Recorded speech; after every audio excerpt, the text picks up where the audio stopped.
નમસ્કાર ખેડૂત મિત્રો, આપ જોઈ રહ્યા છો કૃષિને લગતા મહત્વના સમાચાર।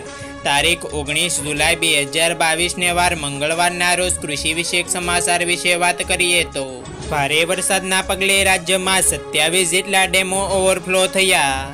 પાણીની સમસ્યાનો ઉકેલ આવ્યો છે। ગયા વર્ષની જેમ આ વર્ષે પણ ખેડૂતોને પાણીની સમસ્યાનો સામનો નહીં કરવો પડે। જ્યારે હિરેન ડેમના દ્વાર ખોલતા હિરેન નદી ગાંડીતુર બની છે, જેના કારણે લોકોને 2 દિવસ સાવચેતી રાખવાની ભલામણ કરવામાં આવી છે। ગાય પાળતા ખેડૂતો માટે કેન્દ્ર સરકારે શરૂ કરી નવી યોજના। હવેથી ગાયના છાણ અને ગૌમૂત્રની પણ ખરીદી સરકાર દ્વારા કરવામાં આવશે। જ્યારે ગાયના છાણ અને ગૌમૂત્રનો ઉપયોગ ઓર્ગેનિકલ દવા બનાવવામાં કરવામાં આવશે।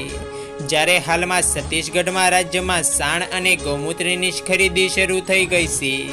દેશના 8.80 લાખ કરતાં પણ વધારે ખેડૂતોના મોબાઈલ નંબર ઉપર કડક નોટિસ ફટકારવામાં આવી। જે ખેડૂતો ગેરકાયદેસર રીતે પીએમ કિસાન યોજનાનો 2000નો હપ્તો મેળવે છે, તેમને હવેથી દરેક હપ્તા પરત ચૂકવવા પડશે। જે ખેડૂતો પૈસા હપ્તાના પરત નહીં કરે, તેમના ઉપર કાયદેસરની કાર્યવાહી કરવામાં આવશે। જ્યારે અત્યાર સુધી માત્ર 5% ફરસી ખેડૂતોએ પૈસા પરત કર્યા છે। ચૂંટણી નજીક આવતી હોવાથી સરકારી વિવિધ પ્રક્રિયાઓની સબસિડીઓ અને સરકારી સહાય બહાર પાડશે।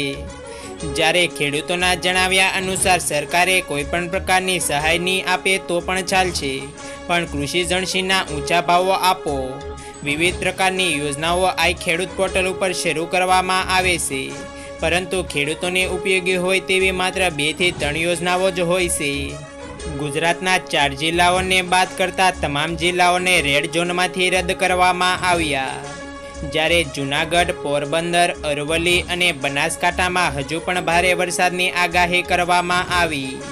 જ્યારે આ સિઝનમાં સૌથી ઓછો વરસાદ મોરબી અને ઉત્તર ગુજરાતમાં જોવા મળે છે। કેન્દ્રીય કૃષિ વિભાગે જાહેર કરેલ આંકડા પ્રમાણે દેશભરમાં 592 લાખ હેક્ટર જમીનમાં વિવિધ ચોમાસુ પાકોનું વાવેતર નોંધાયું છે। કપાસનું વાવેતર ગત વર્ષ કરતાં 6% જેટલું વધીને 1 કરોડ હેક્ટરમાં પાર પહોંચ્યું છે।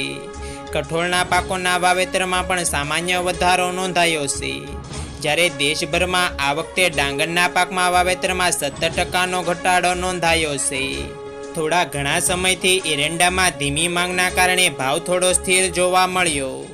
ઉત્તર ગુજરાત માર્કેટયાર્ડમાં એરંડાના ભાવ 1450ની સપાટીએ ટકેલા જોવા મળ્યા છે। જ્યારે હવે એરંડાની માંગ થશે તો ધીમી ગતિએ એરંડાના ભાવમાં વધારવાની શક્યતા છે। તો મિત્રો, આજના વિડીયોમાં આટલું જ। અને મિત્રો, તમે કૃષિ વિષયક સમાચાર સૌથી પહેલાં જાણવા માંગતા હો તો અમારી આ યુટ્યુબ ચેનલને સબસ્ક્રાઈબ કરવાનું ના ભૂલતા। Thanks, by.